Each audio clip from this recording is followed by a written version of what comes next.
달러씩 거의 1조 달러씩 국방비를 매년 쏟아붓는 그 시스템하고 관련이 있습니다. 네. 근데 그 시스템이 외부적 요인, 내부적 요인에 의해 가지고 이제 끝나가고 있는 거죠. 그렇죠. 우리가 이미 그 징후를 보고 있잖아요. 네. 그래서 얼마 전에 트럼프 네. 대통령 후보가 전 대통령이 했던 인터뷰가 난리가 났죠. 주한미군 빼겠다. 네. 방위비 분담을 더 내라. 뭐 그 얘기가 딱 그 얘기죠. 그 컨텍스트에서 나오는 얘기죠. 네, 피터 자연이라는 그 지정학 전문가는 네. 트럼프 대통령을 가리켜서 이렇게 말한 적이 있습니다. 미국 대통령이 누가 됐든지 간에 유라시아에서 미국은 철수할 건데 트럼프만큼 이렇게 그 일을 꽹가리를 올리면서 극적이고 코믹하게 연출할 사람은 없다. 아 그러면 언젠가는 철수를 할 거라고 보이는 건데요. 미국의 방향은 정해진 거죠. 왜냐하면 그렇게 하고 싶지 않더라도 내부 정치가 그걸 고민하고 있는 수준이 아니고 지금 우리가 뭐 미국 대학가에서 반 이스라엘 이거라고 하는 것이 정치적으로 보면 이게 치는 하마스, 반 이스라엘 그렇게 보이지만 본질은 반전. 근데 반전 운동의 그 근원은 사실은 우리가 이 시스템 안에서 이렇게 별로 어려움 없이 자란 세대가 추구하는 정치적 용어로 그걸 리버럴리즘이라고 하는데 그 리버럴리즘의 꽃이 사실은 이제 평화 뭐 이런 거예요. 근데 사실은 미국 정치는 리버럴리즘이 장악한 지 오래됐죠. 민주당 정부인데 민주당 정부는 사실은 공화당에 비해서는 좀 더 세계 경영을 좀 적극적으로 하죠. 공화당은 이제 옛날에는 아니었는데 지금의 트럼프랑 공화당은 노골적으로 독립주의를 추구하고 그러니까 이 얘기는 되게 무서운 이야기예요. 좌우라는 약 말이 한국에서 150m 이상하게 어린이 쓰이기 때문에 보호구역입니다. 좋지만 시속 미국의 50km로 좌파는 서행 결국 운전하세요. 반전 때문에 전쟁 개입을 용인하지 않아요. 미국의 우파는 고립주의 때문에 미국 철수를 종용할 거예요. 결국에는 결국 똑같은 원인은 그렇죠. 그러니까 한반도의 군대를 특히 육군을 주둔시켜서 한반도의 평화를 지켜주자는 정치 세력은 없습니다. 만약에 그렇게 철수를 북동아시아 쪽에서 하게 되면 그러면 중국이 태평양으로 진출하고 이제 그것도 그냥 오케이 하겠다 이렇게 봐야 됩니다. 그게 놀라운 게 제가 최근에 공부를 하면서 좀 소름이 돋았던 게 중국이 잘못하지 않았다면 그렇게 되게 돼 있었어요. 그러니까 미국은 서태평양에까지의 그 힘을 투사하기가 너무 힘들어서 미국엔 동맹주의라는 게 있거든요. 그러니까 미국은 제국주의를 안 하잖아요. 노골적으로. 우리가 그걸 제국주의로 부를지언정 제국주의 대신에 동맹주의를 추구하는데 동맹주의라는 게 뭐냐면 현재 동맹을 내세워서 그 동맹이 열심히 싸우면 뒤에서 지원하는 시스템입니다. 우리가 지금 우크라이나에서 보고 있는 형태가 전형적이거든요. 근데 한반도에서는 이상하게 그 당시 이거 수면 마취가 필요한데. 엄마 선물. 종아리 마사지기? 좋네. 뜯어서 채워. 당시 이제 1945년대 전쟁이 끝나고 미국의 내부 정치와 스탈린이라는 아주 독특한 캐릭터 때문에 미국이 한반도에 말려 들어온 거죠. 그러다가 못 나간 거예요. 우리나라 이승만 대통령 리더십도 있었고. 그런데 주한미군은 우리도 알지만 미국 내에서 끊임없이 철수론이 나옵니다. 계속 축소도 됐었고 가장 많이 축소된 것은 닉슨 대통령이 축소가 됐죠.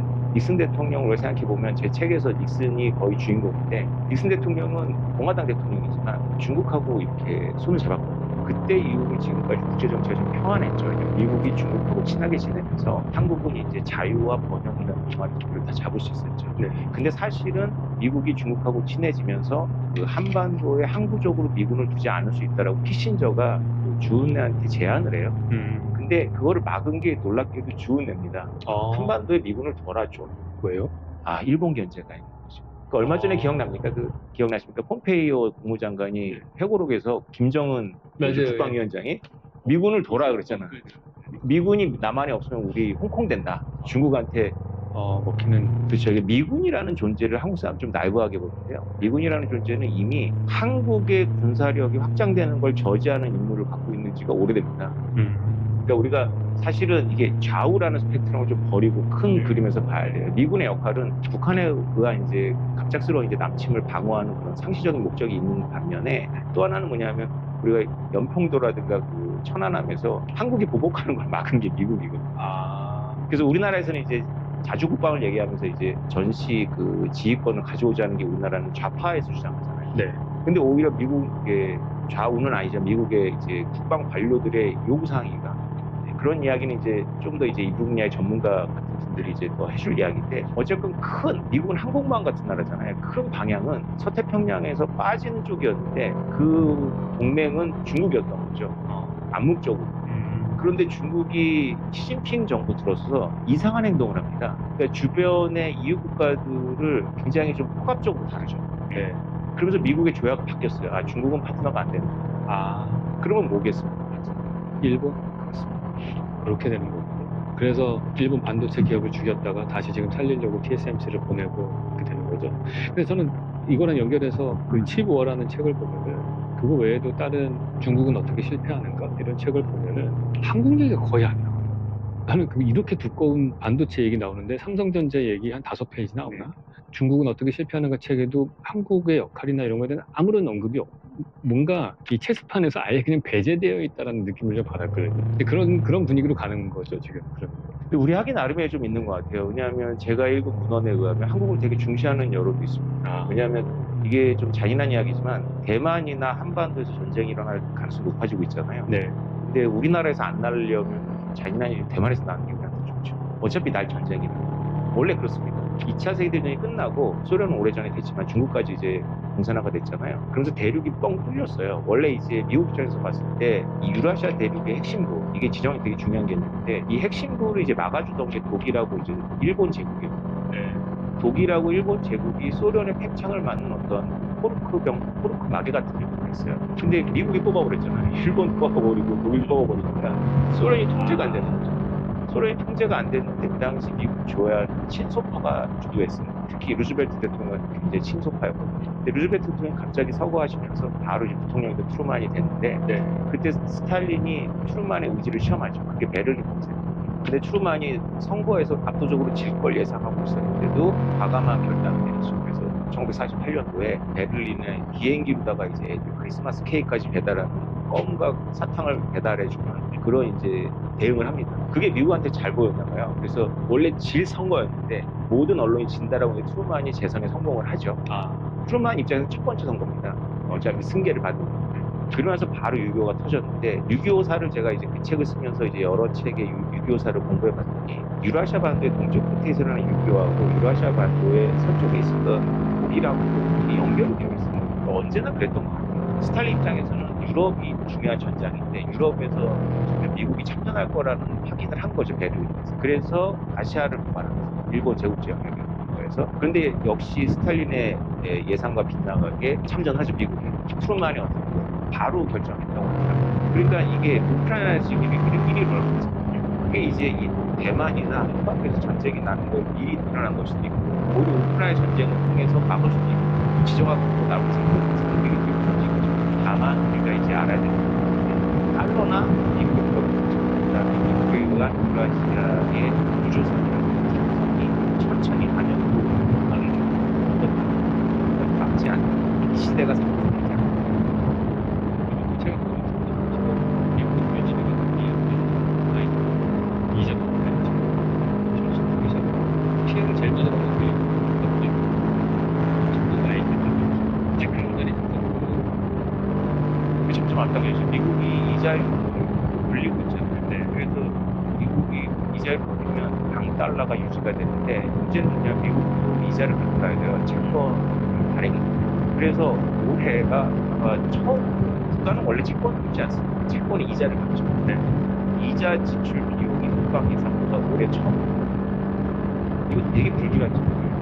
이걸 퍼거슨이라는 이제 역사학자가 모든 제국이 이자 비용이 국방 비용을 넘어서면서 제국의 역할을 못한다는 거예요. 하여튼 그런 변화의식이 우리가 살고 있는 거예요. 근데 이것과 뭐 비트코인하고는 어떻게 이제 연관이 되는지 그 얘기 좀 한번 해주시죠. 약 600m 앞 신호 위반 및 시속 중요하죠. 70km 단속 구간입니다. 왜냐하면 미국의 달러가 기축통화잖아요. 그래서 미국의 달러가 기축통화라는 건 뭐냐면 미국과 전혀 무역을 하지 않는 제3자들 간의 무역에서 달러를 쓴다는 대표적인 게 이제 오일이죠. 원래 달러는 금하고 연동이 되어 있었는데 베트남전을 치르면서 미국이 감당을 못한 거예요. 그래서 사실은 부도수표를 낸 거죠. 그러니까 이제 그거를 굉장히 빠르게 눈치챈 프랑스가 금으로 바꿔달라고 하니까 이제 못 버티고 금하고 연동된 거니까 못한다. 그러고 나서 미국이 바로 시도하게 사우디아라비아를 만나서 너희 기름 결제할 때 달러를 써달라라는 거죠. 그래서 우리가 흔히 그러잖아요. 비트코인 어디다 쓰냐 그러잖아요. 네. 그럼 비슷하게 그 달러라는 그 종이는 어디다 쓰냐? 그거 기름 살 때 써. 이렇게 말할 수 있는 거예요. 그죠? 그래서 달러의 지위가 이제 공고해 있죠. 물론 금에 대해서는 엄청나게 내려갔지만 모든 나라들이 호르무즈 해협에서 기름을 싣고 오려면 달러가 필요했어요. 근데 그거에 대한 균열이 시작이 됐죠. 왜냐하면 이 미국 시스템에서 큰 게 바로 중국인데 이 중국이 배반을 시작합니다.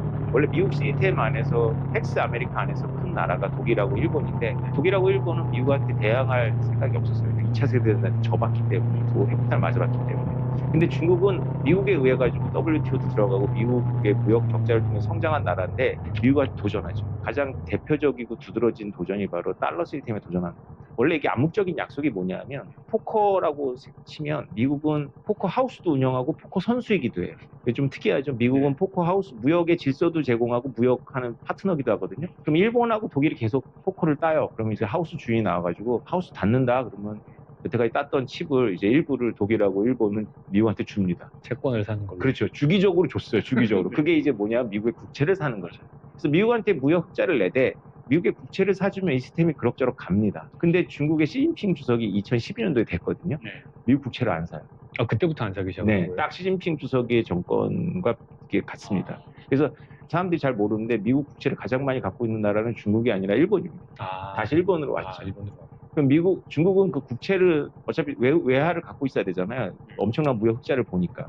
그걸 어디다 쏟아부은 거냐면 1대1 노라에 쏟아부은 거예요. 여러 나라에 나눠주고 그다음에 특히 중국의 서쪽에 나눠줬는데 중국이 실수를 많이 한 거죠. 그러니까 차라리 미국 거를 사줬으면 미국이 진짜로 그 서태평양 지역에서는 중국이 말하는 평화로운 패권에 이양을 했을지도 몰라요. 미국에도 굉장한 친중파들이 있었거든요. 대표적인 친중 가문이 바로 클린턴 가문입니다. 부부지만. 네. 부시 가문도 그랬어요. 그래서 한때 미국은 아버지 부시, 아들 부시, 남편 클린턴, 아내 클린턴 이렇게 이어졌거든요. 다 친중 가문이라고 볼 수 있어요. 그랬는데 이제 그 분위기가 싹 바뀐 거죠. 중국이 이제 미국 채권을 안 사주니까 달러 시스템이 흔들린 거예요. 그럼 이게 비트코인이랑 무슨 상관이 있느냐? 미국이 어디까지 용인할지의 문제인데요. 이라크도 달러를 대신 결제를 유로화로 한다 그랬는데 얼마 후에 사담 후세인이 재고가 됐고요. 미국 음모론에서 달러 때문이라는데 관련은 좀 있습니다. 근데 지금 사우디가 그러고 있잖아요. 그래서 미국이 뭐 사담 후세인을 따듯이 사우디의 빈살만 딸 수 있느냐? 그건 아닐 거예요. 그렇지만 우리가 보기 지금 중동 질서가 없습니다. 엉망이잖아요. 옛날하고는 좀 다르죠. 엉망으로 가고 있어요. 이게 달러의 퇴조하고 무관하지 않습니다. 그러면 국제 무역에서 뭔가는 신용의 담보물이 돼야 되는데 달러가 아니다. 그럼 위안화를 용인할 거냐? 그렇진 않아요. 그리고 엔화나 이런 것들이 그걸 원하느냐? 본인들이 원하진 않습니다. 결국 그러면 국제 무역은 일어날 텐데 어쨌건 그러면 뭔가 스탠다드가 있어요. 금으로 이제 생각을 많이 하죠. 근데 저는 이제 금이 갖고 있는 어떤 단점을 극복한 게 비트코인이기 때문에 비트코인 굉장히 유력합니다.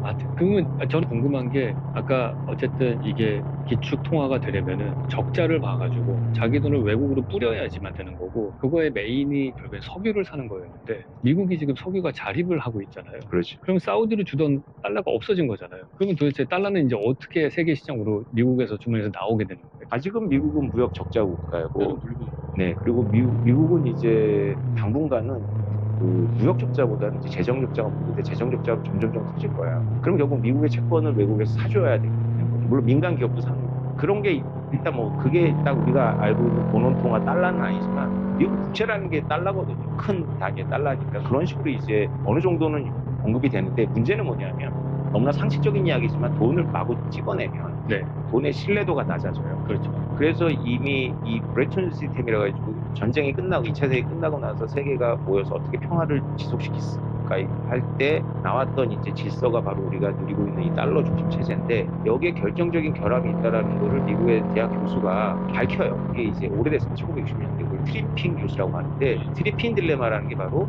미국은 기축통화기 때문에 달러를 찍어낼 수밖에 없고 달러를 찍어내면 달러에 대한 신인도가 낮아지고 이 딜레마에 계속 갇히게 된다라는 거죠. 실제로 그 딜레마는 과학적인 관점이고요. 그 문제를 이제 순수 경제적으로는 달러는 진작에 기축통화에서 퇴장됐어야 되는데 그게 이제 1970년도에 이제 금창구를 닫거나 2008년도에 이제 리마운트 사태 이런 게 전부 일종의 디폴트였거든요. 그런 경제적으로는 순전히 트리핑 딜레마가 돼가지고 이제 붕괴됐어야 되는데 정치로 이거를 얼기설기 지금까지 온 거죠. 근데 이제 약 600m 앞 신호 위반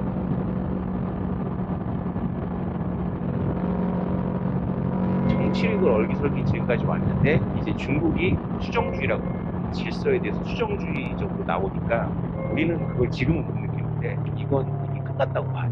아, 그래요? 이게 합의를 전 세계에 무역하는 나라들이 합의를 해도 이 시스템은 어려움이 있어요. 평화적일 때도 어려움이 있는데 지금 이걸 그러니까 전쟁이 일어날 정도의 위기잖아요. 중국과 미국의 어떤 그런 전면전은 아니겠지만 국지적으로는 일어날 수 있거든요. 네. 그런 상태니까 뭐 이거는 이미 우리 선배 세대가 열심히 일했지만 그때는 좀 지정학적으로는 좀 평화로웠던 온실이었던 거죠. 근데 원래 국제 질서가 이래요. 우리가 지난 길게 보면 80년, 짧게 보면 지난 한 30년이 되게 예외적이었죠. 아하. 그럼 아까 저는 이제 제가 질문은 하지만은 설명을 해주셔도 아마 이해는 못할 겁니다. 근데 시청자분은 이해할 수 있을지 몰라서 달러의 시스템들이 지금 수정주의를 갖고 오는 중국 때문에 이제 인정이 안 되면서 그게 점점 붕괴가 될 것이고 어차피 이자도 다 못 메꾸고 있고 그러면은 첫 번째 질문은 미국 경제는 그럼 어떻게 되는 겁니까? 두 번째는 아까 비트코인이 그걸 대체하는 어떤 기준이 될 거라고 했는데 그건 도대체 어떻게 기준이 될 수 있는 건지 상상이 전 잘 안 가요. 미국이 이렇게 세계 문제에 이렇게 오지랖 넓게 관여한 게 얼마 안 됩니다. 미국은 원래 제 책에도 그 부분을 썼지만 고립주의가 굉장히 팽배한 나라입니다. 미국의 시야라는 것은 사실 태평양과 대서양 너머까지는 있지 않고요. 자기가 속해 있는 아메리카 대륙의 북아메리카, 남아메리카 대륙까지가 이제 원래 시야였다가 2차 세계대전이 끝나고 나서 의무를 떠안은 거죠. 그래서 원래 미국의 선조들이 그렇게 경고를 했어요. 우리는 덩치큰 스위스로 남아야 된다. 저 대륙의 오래된 서로 원한 관계. 그러니까 어떻게 미국이 한국과 일본의 그 오랜 역사적 그거를 풀겠어요. 근데 같은 동맹 안으로 못 가야 되거든요. 그러니까 미국 입장에서는 그냥 뉴스가 나오면 이 안에서는 막 뭐 서로 안 한다면 느낌 나오잖아요. 미국은 한국과 일본만 있는 게 아니잖아요. 그런 게 다 영국과 프랑스도 있고 온갖 데 다 있고 중국은 미국보다 훨씬 더 복잡하고 그러니까 빠져야 된다라는 게 계속 있는데 우리가 트럼피즘이라는 걸 잘 봐야 돼요. 그 할아버지가 정력 좋은 할아버지가 막 다니면서 막 하면 우리는 자꾸 뉴스를 보다 인물 중심으로 보니까 그분이 워낙 재밌으니까 네. 그분만 대통령이 안 되면 괜찮다 이렇게 착각을 하죠. 근데 그분은 어떤 세력에 의해가 지지를 받는 거죠. 그 세력은 이제 프로파일이 다 나왔어요. 백인, 고등학교 졸업자, 그다음 미국의 중부. 그러니까 미국은 두 개의 미국이 있다라고 하잖아요. 네네. 미국의 중부에 우리가 옛날 영화 같은 데서 보는 그런 전통적인 미국이 있고 우리가 동경하는 또 미국은 뉴욕, 그다음에 LA, 샌프란시스코 이런 데. 뭐 자유를 극단적으로 추구하고 그다음에 GDP도 높고. 근데 미국이 세계화를 추구하고 세계화 질서를 부여하고 달러를 세계화시키면서 소외된 사람들이 바로 지금 말한 그 미국 중부의 고등학교만 졸업한 백인 남성들이에요. 이들이 옛날에는 가부장으로서 걸려 있어. 신앙도 지키고 그다음에 준수한 철강 공장이나 이런 자동차 청업체에 직장 다니면서 준수한 업무에다가 주말에 피크닉 가고 그렇죠. 권위를 가질 수 있어요. 근데 이런 제조업이 전부 외국으로 나가고 그러니까 게다가 이제 양쪽 해안 지역 중심으로 이거라라 보다가 자기가 올라오니까 권위가 없는 거예요. 신앙이라는 전통도 없어지고 가부장의 전통도 없어지고 이들이 소외가 되어 있었는데 이들의 마음을 귀신같이 이게 바로 트럼프죠. 그래서 트럼프 연설을 우리가 자꾸 봤거든요. 이제 언어에 맞췄어요. 어떻게 우리가 얘기하면 지정학적으로 복잡하게 얘기해야 되는데 그 이야기를 양축해서 해주는 거죠. 저는 이 지정학 부분이 2015년, 16년도 갔는데 그때 트럼프 현상이 시작해서 2016년도에 대선 유세를 쭉 보니까 정말 트럼프가 정말 잘하더라고요. 다니면서 유세를 하면서 한국, 일본, 독일 얘기를 꼭 합니다. 그리고 사우디 얘기를 합니다. 이 나라의 공통점이 뭐냐? 잘 산다. 이 나라의 공통점이 뭐냐? 우리가 도와줘. 말이 되냐? 그 사람들이 막 뭐 열광하는 거예요. 게다가 여기 독일하고 잠시 후 과속 방지턱이 있습니다. 졌는데 미국이 완전히 도말하지 않고 살려준 나라. 이 나라들이 미국보다 더 1인당 GDP가 올라가고 약 600m 앞 시속 미국들이 70km 그 제조업가가 역세역 미국이라고 과속 그렇죠. 원래 그 단속구간입니다. 제조업이 미국에 있었던 제조업이. 그래서 우리가 단순히 보기에는 트럼프가 반중인 것 같지만 제가 2010년 느낄 때는 사실 반중이 있었대요. 반 일본, 반 독일, 반 한국, 반 사우디였어요. 이게 얼마나 사실에 부합되는 건 중요하지 않은 것 같아요. 그래서 미국 사람들이 어떤 일반적인 인식이 있어요.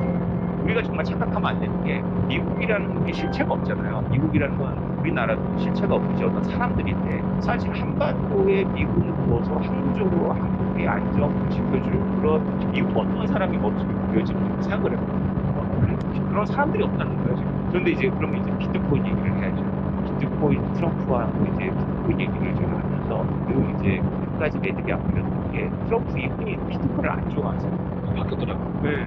근데 이제 바꿨죠. 이제 딱 그림이 띄어집니다. 그러면 달러를 누가 주장하는지 그러니까 트럼프가 말하는 딥스테이트라고 약간 음모론이 쓰는 거지만 트럼프 용어거든요. 딥스테이트는 뭐냐면 미국의 엘리트들의 약 말이에요. 600m 앞 정부와 시속 소속 세계를 70km 중심으로 운영하는 IT 업체와 금융업체. 이들은 달러 세이트거든요. 달러 시스템을 좋아하고 달러 세이트를 자신들이 있습니다. 그렇지. 제조업해가지고 받는 연봉하고 펀드 매니저 해가지고 받는 연봉 완전히 소리차이죠. 그러니까 기존의 미국의 그러한 세계 평화 속에서 이렇게 세계를 중심으로 해나가는 이런 걸 좋아하는 달러 체제가 다 기술을 좋거든요. 이 비트코인을 좋아하는 사람들은 텍사스에 이렇게 말씀드리고 싶어요. 우리나라에 보고 있습니다. 상상 잘 안 할 텐데 지하 벙커에 핵전쟁을 예방하려고 벙커를 만들고 거기에 통조림을 한 20년치 재워놨어요. 이분들은 총기의 절대적 용어거든요. 이분들은 국가가 자기 거를 뺏어갈 수 있다라고 생각하기 때문에 언젠가는 국가를 대하고 싸워야 된다고 합니다. 이 사람들 비트코인을 좀 발견했고 비트코인을 발견한 죽 중에 하나예요. 의외네. 실리콘밸리에 혜택이 이렇게 되는 거죠. 그들도 있어요. 근데 이들도 있거든요. 근데 이제 아까 저를 비트코인의 사도 바울이라고 말씀해 주시면서 사도 바울이 뭐냐면 이제 예수님이 떠든 거를 이제 그거를 이제 신학화시킨 거잖아요. 근데 여태까지는 비트코인에 대한 여러 담론이 있는데 비트코인이 이제 하나의 철학이 되면서 중심이 되고 처음에 기술주의 이런 게 아니라 지금 제가 말했듯이 정부에 대항해서 자기 자존감을 지키려면 미국의 초기 옹호론자들하고 되게 논리가 비슷해요. 제가 그걸 동의한다는 건 아니고 그럴 수밖에 없어요. 근데 드디어 트럼프 대통령 후보가 이들의 표를 얻기 위해서였지만 칩 비트코인이 돌아섰거든요. 공식적으로 돌아섰습니다. 이거는 의미가 있거든요. 그냥 우연히 이렇게 같은 이야기를 떠드는 것도 의미가 있지만 트럼프는 비중이 높은 인물인데 이게 철학적으로 연결이 됩니다. 트럼프의 지지자들과 이 비트코인이 갖고 있는 어떤 맥락은 뭐냐면 연준이라는 중앙은행이라는 그 권한을 뺏어오겠다는 거예요. 미국이 중앙은행이 생긴 지 얼마 안 됩니다. 원래는 처음에 건국 때부터 있었는데 미국 사람들이 워낙에 중앙은행이라는 걸 싫어해요. 그래서 중앙은행 없이 그냥 은행들이 이렇게 하다가 경기 안 좋은 은행들이 망하고 그럼 네 책임이야 뭐 이러면서 은행들을 망하게 용인하는 나라인데요. 근데 이제 하도 그러니까 이제 이 1900년대 초에 이제 연준은 근데 중앙은행이라는 말, 센트럴 뱅크라는 말 쓰면 이제 탄핵을 당하니까 아주 애매한 말을 쓴 거죠. 연방 준비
성향이 철학인데 그 패션이 비트코인 어디까지 갔느냐 이게 진짜 중요한 거예요.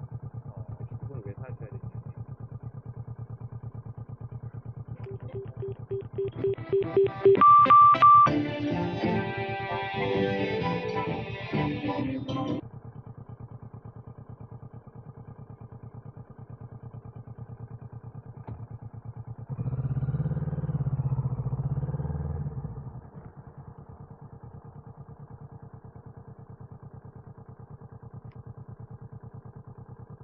찍찍거리는 이 소리.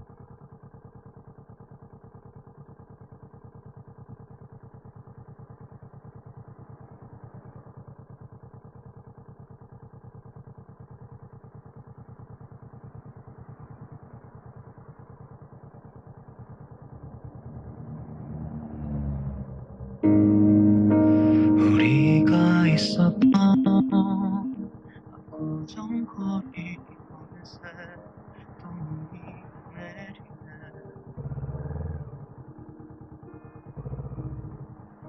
용기내 나눴던 겨울밤에 맞춘 숨소리 너를 만나 추억이 참아 지워지지가 않아 이 말투 쓰는 여기까지 그래 한번 그림자를 담아 그냥 이렇게 남아봐야 하는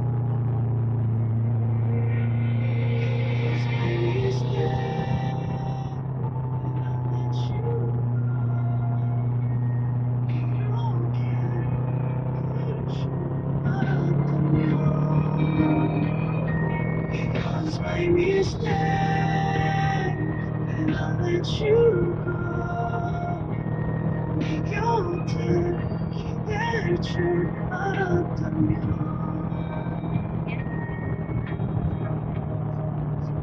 우리가 걸었던 소복하던 그 거리 어떻게 있겠니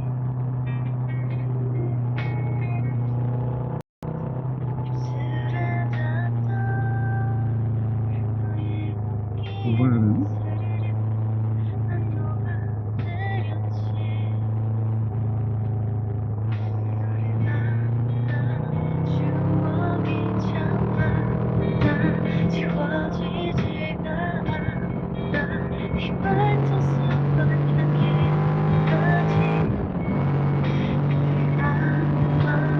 빗소로를 담아 그냥 이렇게는 아파야 하나 봐 It was my mistake that I let you go 이렇게 아플 줄 알았다면 It was my mistake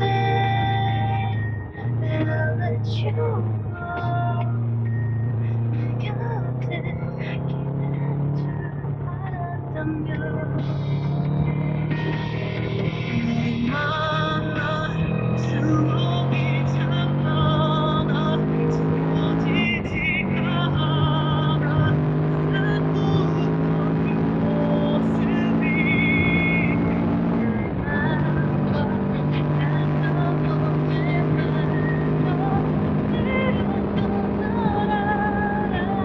미안하다 뿐인 거야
시리게 하던 건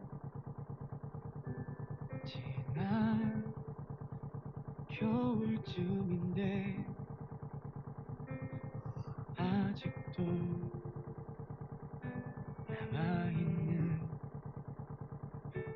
그대 작은 흔적 이제 지난 기억 넌 일이 됐는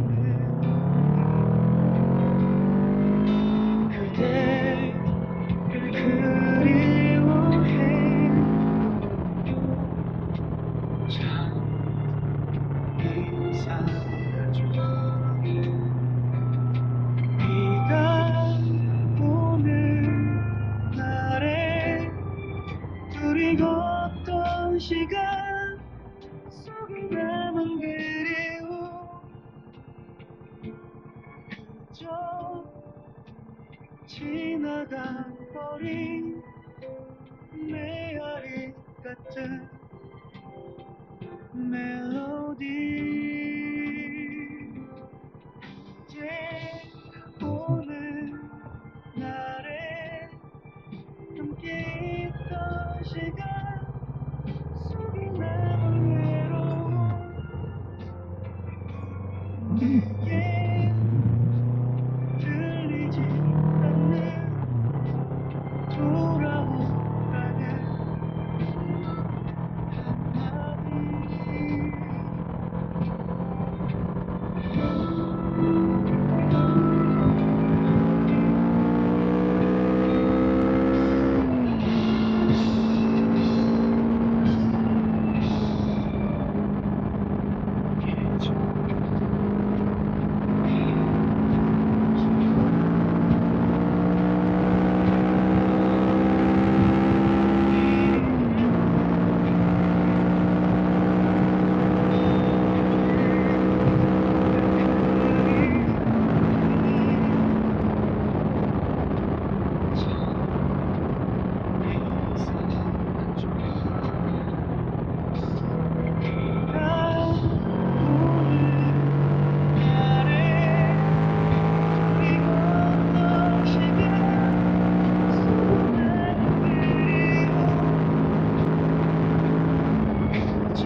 알고 길던 지난 날의 우리 그저 몇 번 지나간 사랑의 어떤 장난처럼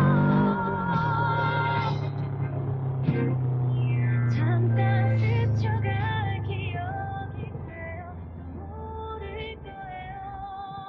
그대만의 피지 못한 사랑이 아주 조금만 머물러줬으면 행복했던 그때의 우리 처음 그날처럼 그대는 정말 괜찮나요?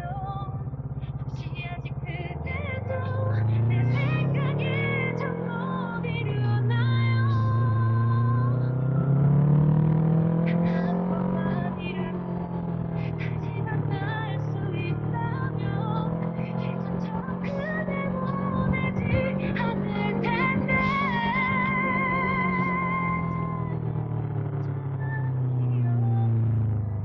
모를 거예요. 그대만의 피지 못한 사랑이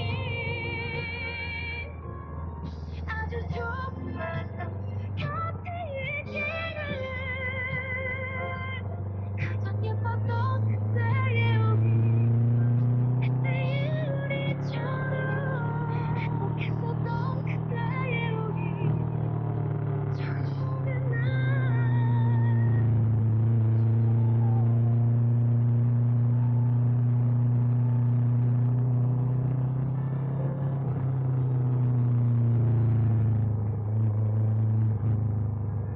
약 600m 앞 신호 위반 및 시속 50km 단속 구간입니다.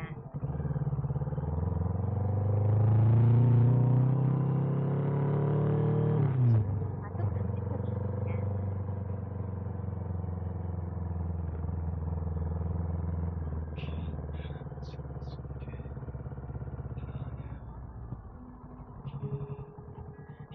많이 싫은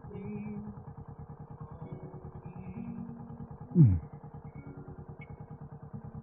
사랑으로 빛나던 계절은 지나고 같은데 시간 꽃잎이 흩날리던 봄날의 미소 여름빛 사나이 우리 널 데려다 주던 마지막가 그리고 어느새 겨울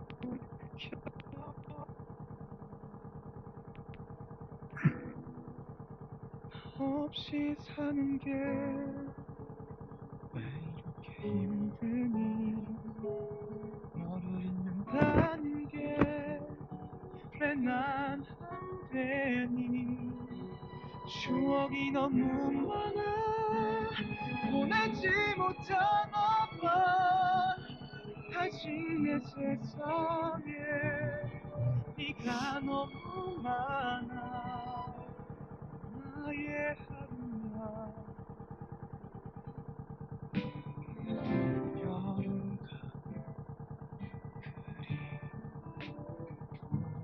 난 너의 기억 속에만 살아 너가 없는 하루 남겨진 시간들 이제 아무 의미 없어 없어